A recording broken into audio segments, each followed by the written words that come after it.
Okay students, from today onwards we are going to start with the Keynesian consumption function, and remember that from today onwards we are starting with the diagrammatic representation of this topic. Okay, so you should all draw this diagram. It is very important for your exams also and for developing the basic understanding of the Keynesian consumption function, that what were the views of Keynes. Okay, what are the views of the supporters of Keynesian school, or what are the various ways on which the basis on which the whole theory of income and employment is dependent. The macroeconomic equilibrium of the short run is dependent. So for showing the consumption function, okay, we have to draw the diagram. Let us take the two axes. We will take the two axes like we used to take in every diagram that we draw. Okay, and this is our x-axis. We all know that this is our x-axis, this is our y-axis, and this is our origin. Okay, on the x-axis we will take income. On the x-axis I am taking income, and remember that when I am talking about income in the macroeconomic equilibrium, then I am talking about national income. More specifically, I am talking about national income, that is the income of the whole country. And on the y-axis we will take the desired consumption expenditure. Remember that the Keynes said that we will build the theory of the consumption function by taking the consumption as the ex ante level. So we will take desired consumption expenditure.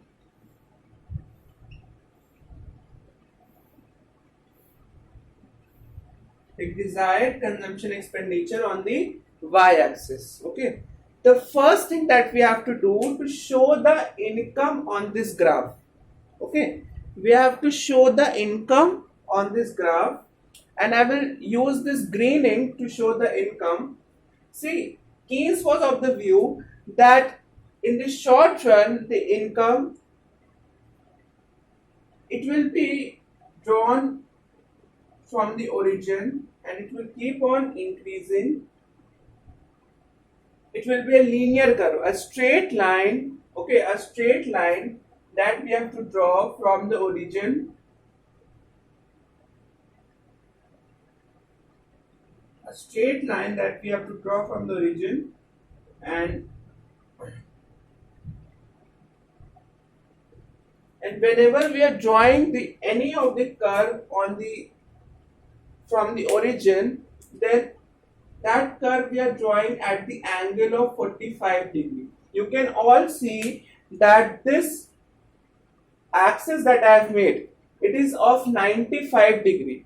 Okay, the axis that I have made, it is of 90 degree.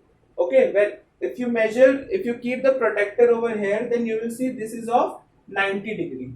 And when we divide our whole axis, when we will divide our whole diagram into two parts, then if I take any line from between the or from between this graph, that is from the origin, that means we are dividing this 90 into two parts.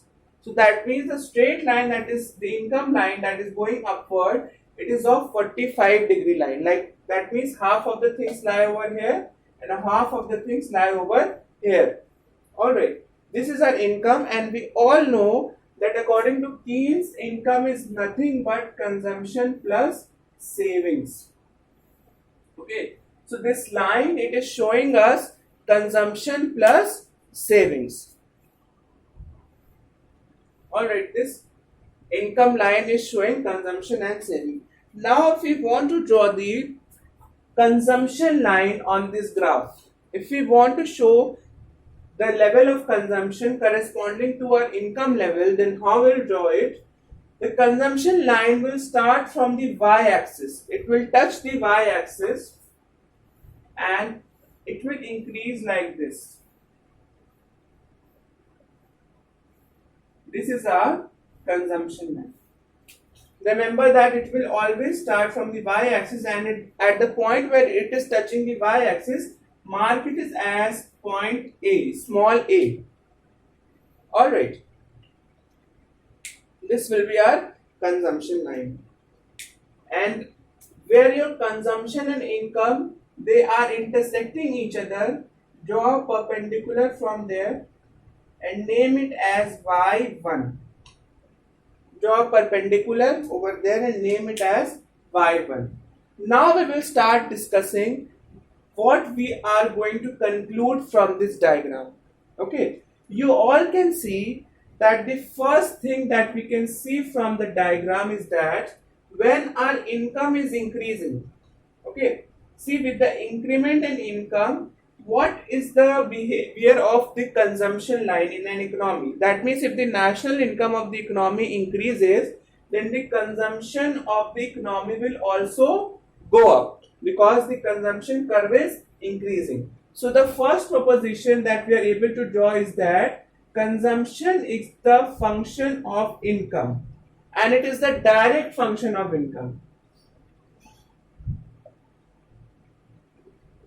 It is the direct function of income. Why I am calling it as the direct function? Because when our income is increasing, okay, if we move from y1 to y2, y3, y4, see the consumption level is increasing. That is why we call that with the increase in the consumption, with the increase in the income, our consumption increases, whether we talk about any economy.